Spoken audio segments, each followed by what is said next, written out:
في البدء كان الكلمة والكلمة كان عند الله وكان الكلمة الله.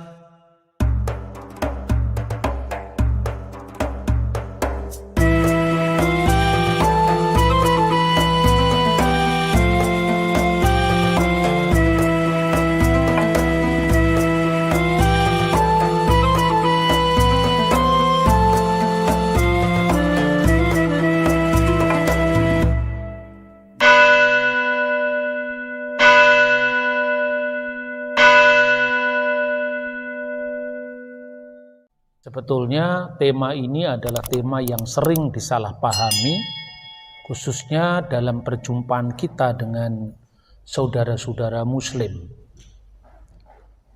Bahkan muncul dan berkembangnya intoleransi beragama, secara khusus penilaian Islam tentang Kristen itu kadang-kadang bahkan sering diperuncing karena misunderstanding atau kesalahpahaman sebagian umat Islam tentang Allah Tritunggal. Karena itu apa yang saya lakukan di Indonesia itu adalah bagaimana mencairkan kesalahpahaman itu. Tentu dalam nada dialogis, bukan perdebatan menang kalah, tapi membangun kesalahpahaman dalam dialog antara agama yang berbasiskan kerukunan, yang berbasiskan teologi religionum, di mana melalui dasar ini orang bisa memahami teologi masing-masing tanpa mengintervensi tafsir satu agama terhadap agama yang lain. Tapi itu pun juga tidak mudah, karena orang beragama itu lebih suka bertengkar ketimbang berdamai, ya kan? Nah, tapi saudara-saudara, meskipun demikian itu tetap dijelaskan. Nah, bagaimana kita orang Kristen menjelaskan tentang Tritunggal? Pertama-tama harus saya sampaikan, Tritunggal itu wilayah metafisika. Artinya beyond the physics, bukan bicara tentang 1, 2, 3, bukan bicara pendekatan yang sifatnya numerical atau bilangan, tetapi itu menyangkut misteri Allah dalam kekekalan. Saya bisa mengurai ini dalam 2 pemahaman. Yang pertama, keberadaan Allah. Keberadaan Allah itu bisa dipahami dalam 2 aspek. Yang pertama, ada demi dirinya sendiri, artinya ada demi diri Allah sendiri. Itu ada secara kekal. Yang kedua, ada dalam relasi dengan yang lain. Apa maksudnya? Ada karena diri sendiri. Ini pemahaman yang sifatnya ontologis. Ketika Musa dipanggil oleh Tuhan, awal perutusan Musa bertanya, nanti kalau mereka bertanya bagaimana tentang namanya, Masmu dalam bahasa Ibrani, bagaimana tentang namanya. Nama itu di dalam pemikiran Yahudi bukan sekedar seperti nama orang, nama Jack, nama James, tapi nama itu adalah pribadi yang dinamakan. Nama itu adalah pribadi yang mengungkapkan diri, dan nama itu kuasa di balik yang dinamakan. Makanya orang membangun Menara Babel itu kan untuk mencari nama. Pertanyaannya, umur berapakah orang yang membangun Menara Babel itu? Katakanlah umur 30 tahun ke atas, masa belum punya nama? Kok harus mencari nama? Jadi nama di sini bukan sekedar julukan, tapi identitas, kemasyhuran. Dalam konteks seperti itulah Musa bertanya bagaimana tentang namanya. Lalu jawaban Tuhan apa? Asyar Aku ada yang aku ada. Inilah ada secara ontologis. Ada demi dirinya sendiri. Dalam kekekalan Tuhan yang seperti ini tidak butuh kata Maha Esa. Karena Tuhan sendiri waktu itu belum ada ciptaan, belum ada malaikat, belum ada langit dan bumi. Terus Tuhan dengan siapa? dengan dirinya sendiri. Ngapain Tuhan itu dalam kekekalan ini loh, ya kan? Maka ketika orang mengatakan Tuhan itu esa, Tuhan itu tidak penting itu.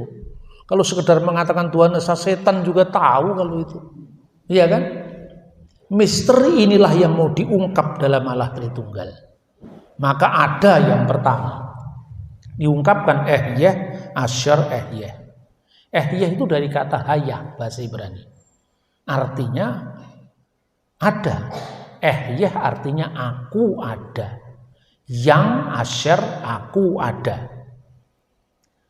Dalam doa Yahudi yang namanya Adon Olam, Tuhan yang Maha Kekal, yang kemudian sebagai orang Yahudi, Yohanes mengutip doa ini dalam Wahyu Yohanes di Pulau Patmos, Wahyu pasal 1 ayat 8. Nama itu diartikan yang ada, yang sudah ada, dan yang akan datang, yang Maha Kuasa. Ini dalam teks bahasa aslinya, maksudnya doa Yahudi itu.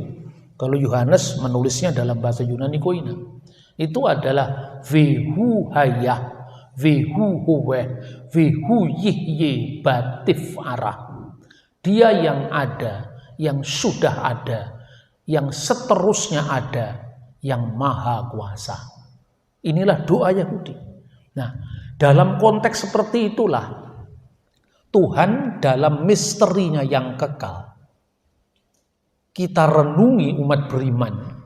Kenapa Tuhan itu akhirnya kita simpulkan Trinitas. Jadi Trinitas itu bukan soal anak Allah terus kemudian kalau Tuhan beranak siapa ibunya, itu kan primitif sekali. Pertanyaan semacam itu kan pertanyaan setelah adanya manusia kan. Setelahnya ciptaan, ya Tuhan itu esa. Nah, kan adanya esa itu kan satu artinya kan. Esa itu kan bahasa Austronesia kuno. Bahasa Tagalog sampai Rote sama itu. Esa itu artinya satu. Esa itu asa, dua, tatlu, empat, lima, anim itu bahasa Tagalog. Adanya satu. Itu kan karena ada yang lain, dua. Mana mungkin kita ngomong satu kalau gak ada dua, tiga, empat, lima. Nah iya kan? Adanya aku itu kan karena sudah ada yang lain. Karena ada engkau, maka ada pembeda aku dan engkau. Lebih dari dua, aku, engkau, dan dia. Lebih banyak lagi aku, dia, mereka, kalian. Itu semua sudah ada yang lain. Nah pertanyaannya, ketika Tuhan belum ada yang lain, dia satu-satunya yang ada, maka kata esa itu tidak penting. Allah mengatakan Tuhan itu esa, itu penting karena komitmen. Maka kita menyebut Tuhan esa itu Tuhan yang ada dalam relasinya dengan yang lain. Makanya ketika Tuhan memberikan 10 perintah yang dinamakan Asyeret Hadivarim, 10 perintah Allah di Sinai, baru Tuhan mengatakan apa? Pertama, menunjukkan siapa dirinya yang telah menolong umatnya.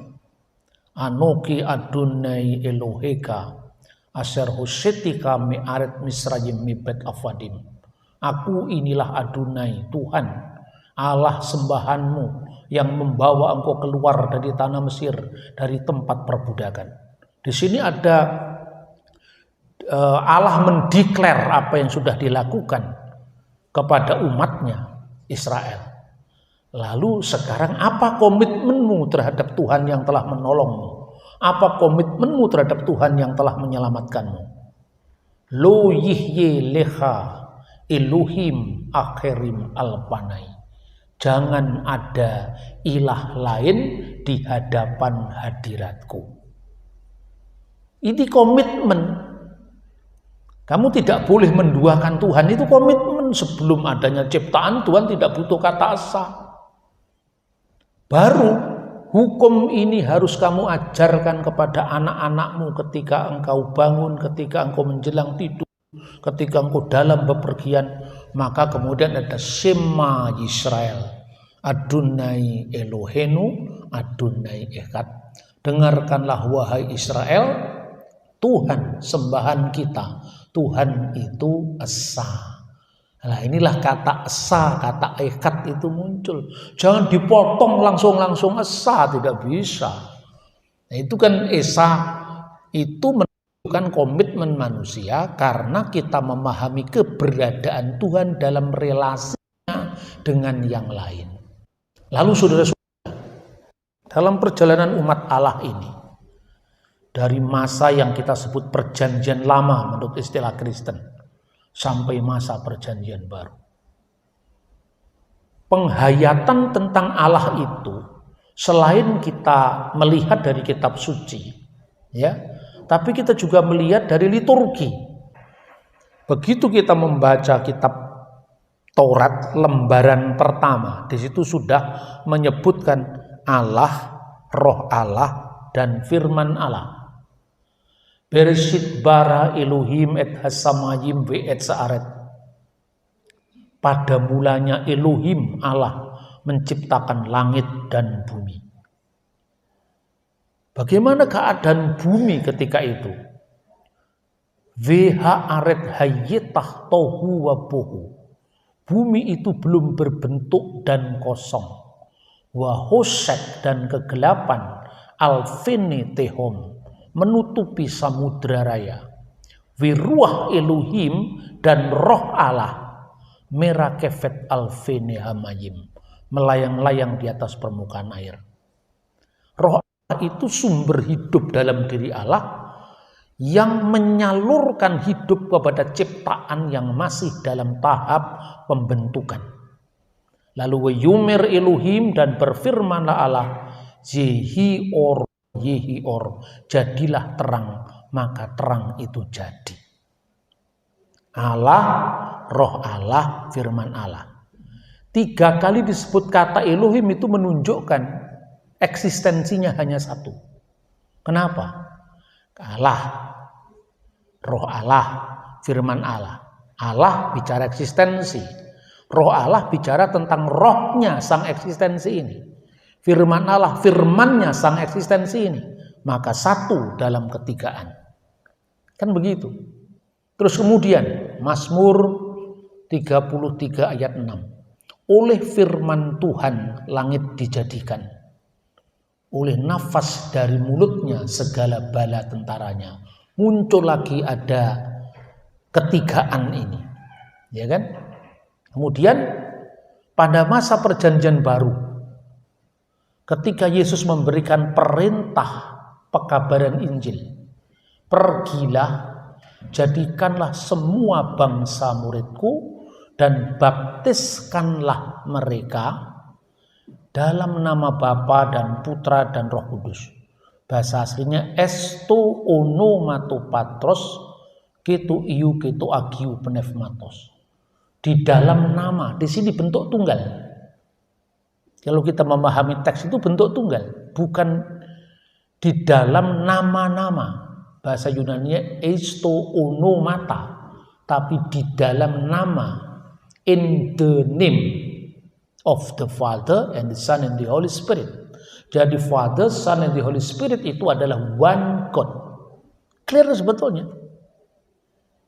Kemudian dalam konteks penyembahan, kenapa ketika orang Israel menerima berkat yang disebut berkat Harun selalu bernada trinitaris? Ketika malaikat memuji Tuhan, misalnya dibaca di dalam kitab Yesaya 6 ayat 2 dan 3. Para serafim berdiri di sebelah atasnya. Masing-masing mempunyai 6 sayap. 2 sayap dipakai untuk menutupi muka mereka. 2 sayap dipakai untuk menutupi kaki mereka. Dan 2 sayap dipakai untuk melayang-layang. Dan mereka berseru kepada seorang. Katanya, kudus, kudus, kuduslah Tuhan semesta alam, seluruh bumi penuh dengan kemuliaannya. Kenapa kudus diucapkan 3 kali? Kenapa bukan 4 kali atau 5 kali sekalian Pancasila? Ya kan? Apakah ini kebetulan? Gereja menghayati itu bukan kebetulan. Kemudian ketika wahyu Yohanes disampaikan di Pulau Patmos, dalam penglihatan Yohanes dan 4 makhluk itu masing-masing bersayap 6 sekelilingnya dan di sebelah dalamnya penuh dengan mata penuh, dan dengan tidak berhenti-hentinya mereka berseru siang malam, Kudus, kudus, kuduslah Tuhan Allah yang Maha Kuasa, yang sudah ada, yang ada, dan yang akan datang. Jadi 3 yang disebut kudus, kudus, kudus tadi berkaitan dengan yang ada, yang sudah ada, dan yang akan datang. Itulah pengertian dari nama Tuhan yang dibaca Yod He Vav He Tetragrammaton. Orang Yahudi tidak berani baca itu sampai sekarang. Yang membaca Yahweh itu orang Kristen karena tradisi akademis, ya kan? Mereka membaca Adonai, mereka membaca Hashem, nama di atas segala nama. Nah, pada saat liturgi, ya, kita bisa salam trinitaris disebutkan di dalam 2 Korintus pasal 13 ayat 14. Ayat 13. Kasih karunia Tuhan Yesus Kristus dan kasih Allah dan persekutuan Roh Kudus menyertai kamu sekalian. Kenapa harus 3 juga? Kalau bagi logika orang saksi Yehova, ini kalau Petrus, Yohanes, dan Paulus berbaris 3, apa itu Tritunggal? Nah, itu karena pikirannya tidak terlalu cerdas. Ya 3-nya manusia baris kan tidak sama dengan kalau orang bicara tentang misteri Tuhan kan. Nah, lalu pertanyaannya sekarang, kenapa harus dihayati dengan Trinitas? Trinitas itu penghayatan tertinggi yang Tuhan pimpin kepada gerejanya lewat pengalaman iman yang meneguhkan iman mereka sehingga mereka bertahan melewati penganiayaan. Mereka lebih baik mati ketimbang menyangkal Tuhannya.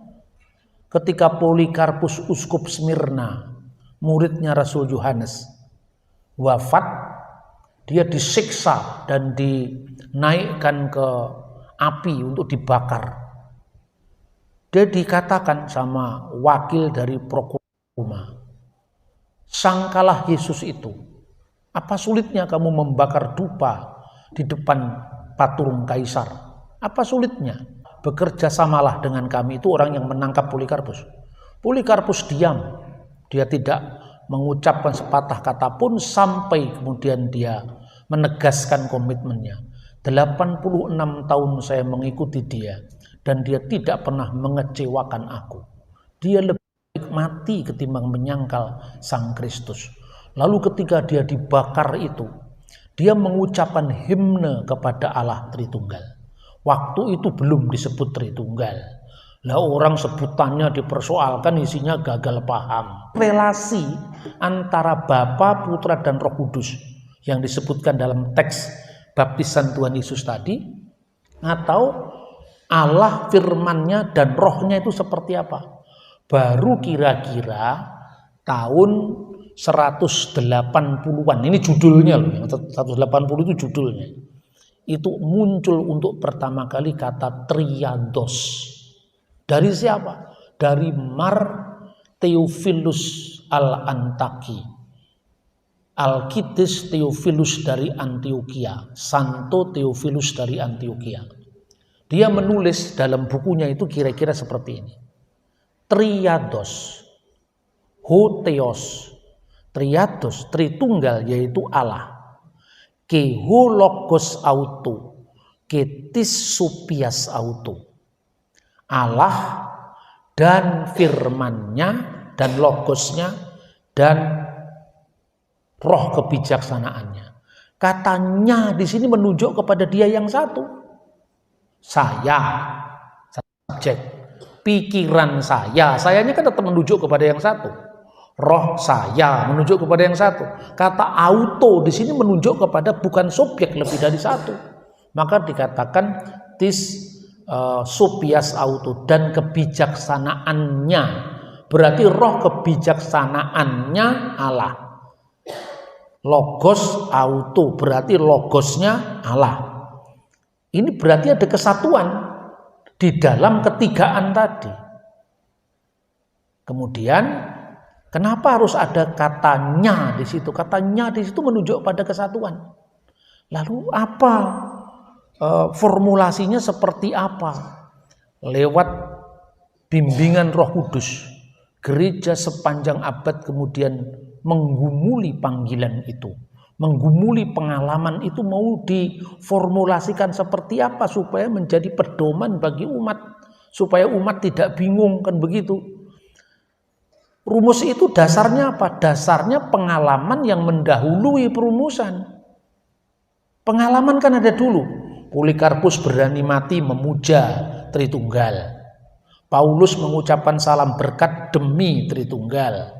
Yesus membaptis demi nama Bapa, Putra, dan Roh Kudus, yang adalah satu nama tadi, berarti 3 dalam 1. Lalu satunya itu satu apa? 3-nya 3 apa? Baru dicarikan istilahnya gitu loh. Nah, contohnya gereja-gereja berbahasa Yunani pertama kali menggumuli 1 dalam apa, 3 dalam apa. Lalu dia menemukan kata hipostasis dalam Alkitab. Ini mari kita baca di dalam surat Ibrani pasal 1 ayat 3. Ia adalah cahaya kemuliaan Allah dan gambar wujud Allah, dan menopang segala yang ada dengan firman-Nya yang penuh kekuasaan. Kata yang diterjemahkan dan gambar dari wujud Allah itu adalah karakter tis hipostasis auto. Di situ digunakan kata hipostasis. Dalam Alkitab terjemahan bahasa Inggris kadang-kadang diterjemahkan his persona, his person, personanya. Kemudian kata ini dicari maknanya apa. Lalu ditemukan lagi satu kata. Kata ini jarang sekali di dalam Perjanjian Baru muncul, yaitu kata ada. Keberadaannya 1, 3-nya dalam hal apa gitu kira-kira. Keberadaannya misalnya ada satu kata yaitu ousia. Tapi kata ousia itu maknanya ada, lebih merujuk kepada pokoknya yang ada. Maka contohnya misalnya anak yang hilang. Ada 2 orang anak, satunya anak yang hilang tadi, kemudian meminta properti dari orang tuanya. Properti di situ bahasa Yunaninya ousion, jadi keberadaan. Maka ini kalau soal bahasa ya, bicara kenapa orang kaya di Indonesia disebut orang berada, ya kan? Mendingan bahasa Inggris orang kaya disebut the have.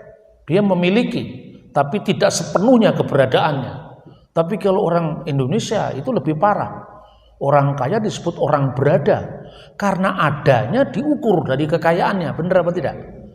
Makanya ya kata ousion itu dipakai misalnya selain di dalam pengertian properti tadi, kita bisa melihat ini. Doa Bapa kami misalnya. Dalam doa Bapa kami itu berikanlah kami makanan kami yang secukupnya. Nah, kata secukupnya ini sebetulnya juga problematik, belum tentu benar itu. Ya, makanya di dalam Alkitab bahasa Latin diterjemahkan berikanlah makanan kami yang hakiki setiap hari. Kenapa hakiki? Karena ada kata epiusion di situ. Kalau di dalam terjemahan bahasa Arab doa Bapa kami itu kubsana kafafana atinal yaum. Berikanlah kami makanan kami yang secukupnya. Itu terjemahan lembaga Alkitab Mesir. Tapi terjemahan lembaga Alkitab Libanon, kubsana jauharria aktinal yaum. Berikanlah kami makanan hakiki kami sehari-hari. Kok bisa makanan hakiki? Karena manusia itu tidak hanya hidup dengan roti, tapi dengan firman Allah. Di situ makanan bukan hanya makanan jasmani, tapi juga makanan rohani. Makanya kata jauhar itu muncul nantinya sebagai terjemahan ousion atau ousia. Nah, rumit ya Bapak Ibu ya, karena bicara tentang Tuhan itu memang rumit. Ya kalau mau sederhana dikatakan bagaimana 3-1-1-3 ya kamu pahamilah manusia itu misalnya. Terdiri dari keberadaannya, kalau manusia tubuh, kalau Tuhan itu tak kasat mata, jiwa dan roh. Sederhana kan? Tubuh, jiwa, roh. 1 apa 3? 1 Pak. Tapi sekarang lebih lanjut. Coba kamu gambar rohmu, kan nggak bisa, rumit juga. Lah kalau bicara manusia aja rumit, psikologi manusia aja perlu bertahun-tahun belajar, apalagi Tuhan, kan gitu kan. Maka kalau tidak banyak ngerti, nggak usah protes, terima saja. Tapi kalau Anda mau siap mau belajar, ya metodenya harus benar, jangan Tritunggal dipahami matematika. Orang mengatakan orang Kristen itu tidak normal. 1 tambah 1 tambah 1 sama dengan 3, bukan 1 katanya. Terus saya bilang, kenapa kamu tambah? Tidak kamu kalikan. Ayo coba, 1 kali 1 kali 1 tetap 1. Lah Tuhan kok tak terhingga kamu pahami seperti bilangan. Adanya bilangan itu karena ada kalkulasi kan. Terus saya bilang, sudah usah ngomong Alkitab, ngomong Aristoteles saja. Ini mahasiswa saya di kampus-kampus, saya tanya. Kamu tahu, pengenalan manusia itu minimum dalam 3 tahap. Mengenal keberadaan. Yang pertama, tahap pertama, kata Aristoteles, fisik. Saya mengatakan bahwa bola ini bulat karena ada bendanya.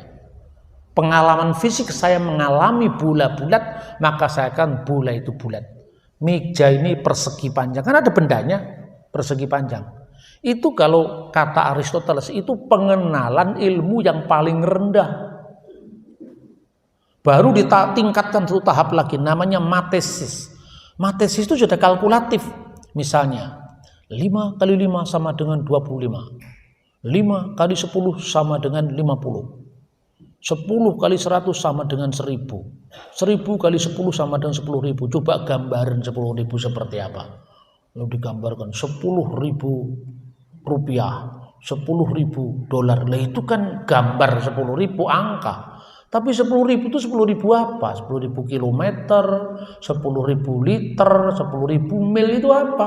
Kan nggak ada bendanya. Tapi rasio kita bisa paham karena secara kalkulatif memang masuk akal. Kan gitu kan? Yang terakhir baru yang namanya metafisik. Meta itu beyond, fisik itu fisik, beyond fisik. Di balik yang fisik, misalnya Tuhan itu satu. Tuhan yang satu itu menyertai orang-orang beriman. Yang di seluruh Indonesia jumlahnya 20 juta orang beriman. 20 juta itu tinggal dari Sabang sampai Merauke berjajar pulau-pulau. Ada yang tinggal di Medan, tinggal di Banda Aceh, tinggal di Jakarta, tinggal di Surabaya, sampai tinggal di Jayapura dan Sorong. 10 juta atau 20 juta manusia yang tinggal menyebar di seluruh pelosok Nusantara, disertai dengan satu Tuhan. Lalu Tuhannya apa jadi 10 juta atau 20 juta? Tidak. Lah kenapa? Karena Tuhan itu tidak terikat oleh ruang, tidak terikat oleh waktu. Itulah yang namanya metafisik. Lah Tritunggal itu wilayah itu. Kalau bahasa filsafatnya Yahudi, bahasa Kabalah itu Ein Sof. Dia yang tak terhingga. Maka tak terhingga ditambah tak terhingga, hasilnya tetap sama, tak terhingga. Lah itu saudara-saudara kira titik-titik tolaknya. Maka kemudian dari berdasarkan tek-tek perjanjian baru tadi, mulai ditemukan hanya ada satu substansi sekaligus satu hipostasis. Ketika gereja dirongrong oleh ajaran bidat yang namanya Arius itu mengatakan begini kira-kira. Pernah ada waktu di mana dia tidak ada. Sebelum diciptakan dia tidak ada. Atau dia diciptakan dari ketiadaan. Atau kepada orang yang mengatakan dia memiliki hipostasis dan ousia yang berbeda. Di sini kata hipostasis dan ousia masih disamakan. Ini tahun 325. Artinya sama-sama dengan ada, cuman meskipun ada. Kalau bicara adanya Tuhan kan beda dengan adanya ciptaan kan. Maka ketika Arius mengajarkan ada waktu, ada limit waktu di mana dia tidak ada. Lah dia di sini merujuk kepada siapa? Merujuk kepada firman Allah. pada mulanya adalah firman dan firman itu bersama-sama dengan Allah dan firman itu adalah Allah. Tidak usah diotak-atik lagi. Kata bersama dengan Allah itu tonteon, the God. Tapi firman adalah Allah itu tanpa kata sandang, yaitu theos saja. Gak usah diutak-atik seperti itu. Itu mudah sekali jawabannya. En arki in hologos, pada mulanya firman itu, sang firman. Ki hologos in prostonteon, firman itu bersama-sama dengan tonteon, the God. Ki theos in hologos, dan theos sendirilah firman itu. Kenapa yang kedua tidak ada kata sandang? Karena wujudnya hanya satu. Kalau ada kata sandang berarti lebih dari satu Allah. Lalu mengatakan, kami tidak keberatan kalau Yesus disebut Allah. Tapi tidak setara dengan Bapa. Nah, dengan setara dengan siapa? Allah cuma satu. Ini mirip saksi Yehova kan? In the beginning was the Word, and the Word was with God, and the Word was a God. Lah, a God itu kan suatu Allah. Lah terus Gusti Allah ini jumlahnya piro? Tuhan itu jumlahnya berapa? Satu. Lah kalau satu kamu sebut suatu Allah, berarti lebih dari satu Allah. Ada Allah yang junior, ada Allah yang senior, ada Allah yang tinggi, ada Allah yang lebih rendah. Karena orang tidak paham jenjang-jenjang dalam memahami misteri Allah Tritunggal. Pertama, mengacaukan antara Tritunggal ontologis dengan Tritunggal ekonomis. Ini istilah-istilah yang bagi bapak-bapak gereja makanan sehari-hari, jangan lebih pintar dari bapak gereja. Tritunggal ontologis itu artinya Allah yang satu dalam kekekalan, ada pada dirinya sendiri dengan firman-Nya dan dengan rohnya. Katanya di sini menunjukkan satu wujudnya. Maka ketika firman itu menjadi manusia, surga tidak pernah kosong. Loh kok ya masih ada orang-orang yang tidak mengerti bedanya metafisik dengan fisik tadi. Ketika firman menjadi manusia, kenapa di surga masih ada suara, engkaulah anakku, kepadamulah aku berkenan. Berarti kalau firman turun ke dunia kan surga kosong. Lah memang Tuhan itu benda Pak. Kalau 3 benda dikurangi 1 benda tinggal 2. Tapi kalau Anda punya kepintaran untuk membuat roti boi misalnya, Anda ajarkan pada 10 orang, 20 orang ibu-ibu di gereja ini, Anda yang tidak pintar membuat roti boi, dalam waktu 2 jam Anda pintar membuatnya. Apakah kepintaranmu berkurang 20 orang karena ditransfer pada 20 ibu-ibu? Loh tidak Pak, loh ini kan berkurang. Karena pikiran, kecerdasan itu tidak bisa ditambah dan dikurangi. Kan gitu mestinya pola pikirnya. Lah nanti kalau orang mulai ngomong tentang filsafat langsung dicurigai. Ini Pak Bambang itu bukan teolog tapi filosof, karep-karep mula. Orang itu disiplin berpikir. Karena kita sendiri yang keliru memahami teologi itu bukan interdisipliner dengan ilmu-ilmu yang lain. Bagaimana kita bisa paham teologi tanpa paham bahasa? Karena menemukan istilah una substantia tres persona itu bahasa, wilayah perumusan, wilayah formulasi. Gitu loh saudara-saudara. Tritunggal dalam ekonomis, Tritunggal dalam pernyataan Allah. Misalnya, waktu Yesus dibaptis. Yesus dibaptis di Sungai Yordan, Roh Kudus dalam wujud burung merpati, dan Allah bersuara dari surga, engkaulah anak yang kukasihi. Kan ada 3 yang terpisah Pak. 3 yang seolah-olah terpisah itu adalah wujud pernyataannya di bumi. Karena di bumi sudah ada ruang, sudah ada waktu, sudah ada jarak, sudah ada hitungan. Maka itu bahasa penangkapan manusia yang terbatas. Tapi pertanyaannya, apakah kemanusiaan Yesus itu adalah Tritunggal? Bukan. Kemanusiaan Yesus ya kemanusiaan Yesus yang datang ke dunia. Itu wujud inkarnasi firman yang menjadi manusia. Pertanyaan kedua, apakah burung merpati itu Roh Kudus? Burung merpati ya burung merpati, tapi menjadi simbol kehadiran Roh Kudus. Lah kalau burung merpati Roh Kudus kan ada Roh Kudus goreng, bahaya itu. Benar, bedakan antara Allah dalam ontologinya, dalam substansinya yang kekal dan pernyataannya ke dunia. Gitu loh. Nah, ketiga lagi orang mengaburkan kristologinya. Ada aliran yang namanya Oneness. Yesus itu ya Bapa itu ya Yesus itu. Lah ini kan karena apa? Nah itu tadi, kalau orang Jawa itu ngomong gemblung ke susu manggung. Orang gemblung itu kan tidak terlalu genap kan, tapi sudah cepat-cepat mau naik pentas itu kan. Coba baca Alkitab sendiri. Kata malaikat bahwa anak yang kau lahirkan, anak laki-laki yang kau lahirkan itu akan disebut Yesus. Karena dia akan menyelamatkan umatnya. Berarti Yesus itu nama inkarnasi firman. Bukan firman yang kekal itu. Makanya gereja mengajarkan dua natur Kristus dalam satu kesatuan hipostasis. Gitu loh. Yesus mati Pak. Masa Tuhan mati? Tuhan gak bisa mati. Yang mati itu kemanusiaannya kok. Maka dikatakan dia yang dibunuh dalam keadaannya sebagai manusia. Gitu loh saudara-saudara. Jadi apa artinya Yesus disebut Bapa yang kekal dalam Yesaya pasal 9 ayat 5? Kristus itu kan Adam kedua, Adam terakhir. Adam yang pertama itu yang membuat manusia jatuh ke dalam dosa. Dosa upahnya apa? Maut. Maka lewat Adam yang pertama orang jatuh ke dalam dosa dan buahnya maut. Kalau konteksnya seperti itu. Mesias itu menjadi Adam yang terakhir yang memulihkan kelapukan Adam. Maka Adam yang kedua itu bukan Bapa yang membawa kepada kerusakan dan kebinasaan, tapi Bapa yang kekal. Bukan berarti Yesus itu Allah Bapa gitu loh.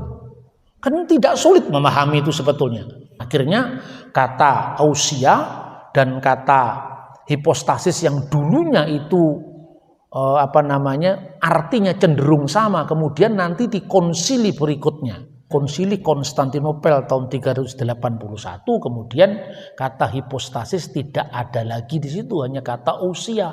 Maka Yesus baik di konsili Nikea sampai konsili Konstantinopel disebut sebagai homoousios. Artinya apa? Setara dengan Bapa. Loh, kenapa disebut setara? Nah, contohnya begini. Firman Allah dan Allah itu lebih dulu mana adanya. Kan dia di sini kan firman toh. Dia yang dimaksudkan di sini. Ada waktu di mana dia pernah tidak ada. Dia ini kan firman. Lah Yesus itu kan firman Allah. Pada mulanya adalah firman dan firman itu bersama-sama dengan Allah. Dan firman itu adalah Allah. Nah sekarang, pernahkah kita membayangkan Allah pernah ada tanpa firman-Nya? Ayo sekarang. Duluan mana Allah dengan firman-Nya? Kata saksi Yehova pasti jawab. Duluan Yehuwa Pak. Nah terus firman yang menciptakan siapa? Yang menciptakan Yehuwa. Bagaimana caranya Yehuwa menciptakan? Jadi berfirman Pak. Jadi maka jadilah. Loh katanya kamu firman diciptakan. Allah menciptakan dengan firman-Nya. Betul? Betul Pak. Kalau gitu firman itu ciptaan bukan ciptaan? Ciptaan Pak. Loh yang menciptakan siapa? Allah. Allah menciptakan caranya bagaimana? Berfirman. Loh firman yang menciptakan kamu katakan bukan ciptaan, bagaimana? Kamu katakan ciptaan. Padahal Allah menciptakan dengan firman-Nya. Itu lebih dulu mana Allah dengan firman-Nya? Ya mestinya lebih dulu Allah Pak. Berarti Allah sudah ada, firman-Nya belum ada. Betul Pak. Lah waktu firman-Nya belum ada, apakah Allah pernah bisa menciptakan? Ya bisa Pak, menciptakan dengan cara apa? Dengan berfirman. Loh katanya firman-Nya belum ada. Logikanya sederhana sekali di konsili itu. Terus akhirnya kejar terus. Terus Yesus fungsinya apa di situ? Dia kan sukanya ayat-ayat. Coba Bapak baca di Amsal 8:20. Sudah tahu saya, tidak usah dibaca, saya sudah tahu saya. Dia yang menciptakan aku sebagai permulaan bagi itu kan maksudkan. Ya ini kan bahasa sastra ini. Amsal itu kan ditulis sebelum Yesus datang ke dunia kan. Tapi bahasa aslinya di situ bukan menciptakan, memiliki kanani dari kata kana. Makanya Melkisedek memberkati Abraham dengan koneh simayim viaret. Pencipta langit dan bumi, aslinya itu pemilik langit dan bumi sebetulnya. Cuman dalam bahasa sehari-hari kata pemilik dengan pencipta itu dibedakan apa enggak? Gusti kang murbeng dumadi bahasa Jawa. Murbeng dumadi, murbo ing dumadi, yang mengawali segala sesuatu. Coba kalau diterjemahkan harafiah, Tuhan pengawal segala sesuatu. Memang pengawal presiden apa? Kan bahasa itu kan ada rasa bahasa, nggak bisa diterjemahkan harafiah. Maka jangan kamu otak-atik teks Alkitab dengan keterbatasan pikiranmu. Gini loh Pak, Tuhan itu ketika menciptakan dibantu oleh Yesus. Terus cara membantunya bagaimana? Wong dia ciptaan kok menurut kamu? Menciptakan itu apa artinya sih? Mengadakan dari tidak ada menjadi ada. Lah Yesus sendiri menurut imanmu pernah tidak ada karena diawali oleh waktu. Bagaimana seorang ciptaan membantu sang pencipta mengadakan dari tidak ada menjadi ada sementara dia pernah tidak ada? Coba, mana yang tidak masuk akal? Gitu? Yesus itu ciptaan. Bagaimana ciptaan membantu sang pencipta? Kok Tuhan rendah sekali kamu rendahkan? Tuhan kok dibantu makhluknya? Tidak ada mustahil bagi Tuhan. Loh, kamu yang mustahil bagi otakmu, bukan bagi Tuhan. Jadi kalau sudah kepepet, tidak ada mustahil bagi Tuhan. Memang, tapi mustahil bagi otakmu. Gitu loh. Ini yang dimunculkan dalam konsili Nikea. Maka gereja menghadapi kelompok yang mengatakan pernah ada waktu di mana firman pernah tidak ada. Ya tidak mungkin kan firman pernah tidak ada. Firman selalu ada. Makanya yang ada, yang sudah ada, dan seterusnya ada, yang maha kuasa. Itu. Nah, kemudian saudara-saudara, lewat pergulatan gereja yang panjang itu, akhirnya gereja memutuskan kanun al-iman. Konstitusi iman, pengakuan iman. Maka kalau pengakuan iman Nikea itu bunyinya begini: aku percaya akan satu Allah, Bapa yang maha kuasa, pencipta segala sesuatu yang kelihatan maupun yang tidak kelihatan. Itu teks aslinya. Kemudian ya, dan satu Tuhan yaitu Yesus Kristus, anaknya yang tunggal, yang lahir dari Bapa, yaitu dari ousia Bapa, dari keberadaan Bapa. Allah dari Allah, terang dari terang, Allah sejati dari Allah sejati, dilahirkan tidak diciptakan. Dilahirkan karena apa? Sebelum firman itu keluar dari wujud Allah, dia sudah ada dalam diri Allah. Lahirnya sebuah ide itu perlu ibu apa tidak? Perlu mama apa tidak? Makanya lahir dari Bapa. Jangan dipahami Tuhan tidak beranak dan tak diperanak. Kan sudah tahu kalau itu. Memang Tuhan tidak beranak secara fisik karena di sini sebelum segala abad. Ya kan? Kenapa dikatakan dilahirkan tidak diciptakan? Karena olehnya segala sesuatu diciptakan, yang di langit maupun yang di bumi. Dan untuk kita keselamatan manusia telah menjadi manusia dan seterusnya. Dan aku percaya akan Roh Kudus titik. Belum ada deskripsinya. Baru kepada mereka yang mengatakan pernah ada waktu di mana dia tidak ada. Ini rumusannya, semua rumusan yang teologis metafisik yang pasti bisa dipahami oleh orang-orang yang otaknya cerdas.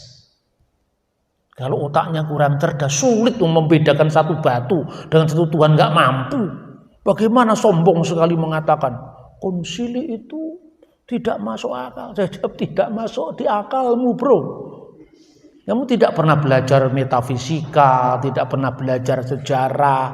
Kalau belajar cuma dikutip-kutip kutipan dari kutipan sumber sekunder, bagaimana kamu bisa memahami misteri Tuhan? Orang Muslim itu semoderat apapun tidak pernah kehilangan yang namanya akidah Islamiyah. Kalau Kristen itu sedikit moderat saja sudah lupa akarnya.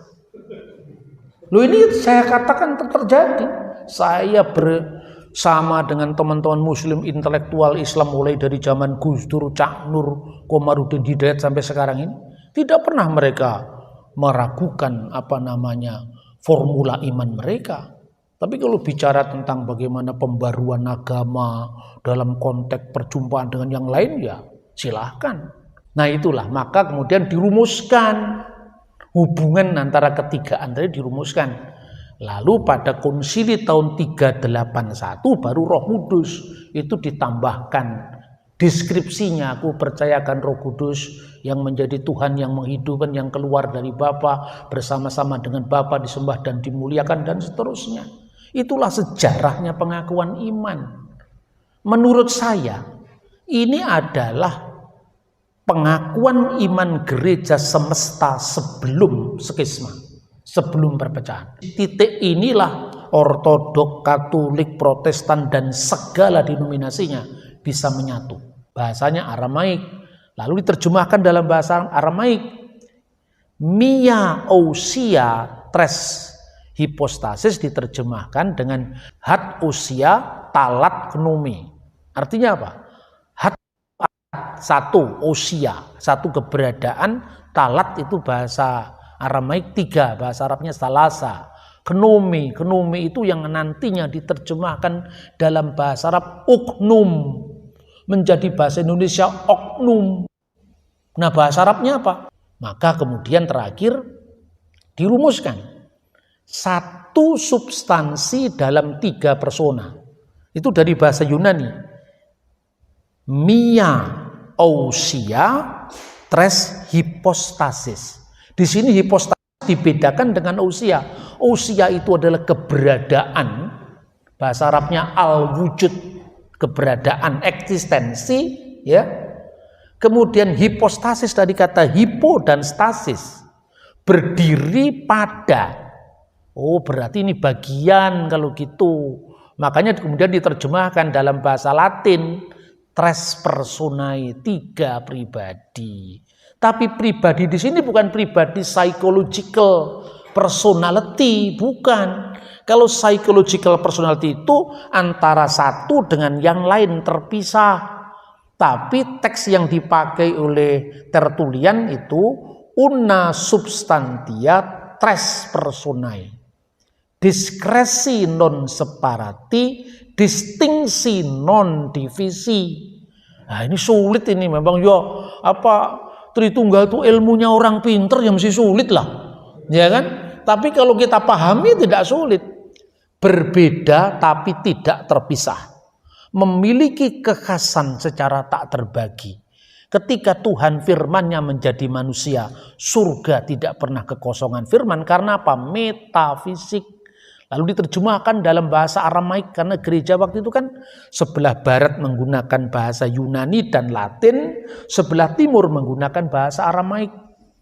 Makanya liturgi di gereja Syria Ortodok, Maronit, Syria Timur, wahid fi jauhar talata fi akonim. Akonim itu kata jamak dari uknum. Tapi dalam bahasa Arab maupun bahasa Aramaik, kata uknum tidak pernah dimaknai pribadi yang terpisah. Nih, kata uknum dalam bahasa Arab itu maknanya pribadi metafisik yang tidak terpisah satu sama lain. Pribadi yang terpisah secara psikologis itu bahasa Arabnya saksun. Makanya ada buku judulnya itu adalah Amidah Sab'ah fi Saksiatil Masriyah. 7 pilar kepribadian Mesir. 7 pilar kepribadian saksiah, kepribadian Mesir. Itu pribadi manusia biasa. Tapi kalau uknum tidak pernah dipakai untuk aku di sini, engkau di sana, nggak pernah dipakai itu. Satu dalam kesatuan ilahi, Bapa, Firman, dan Roh Kudus.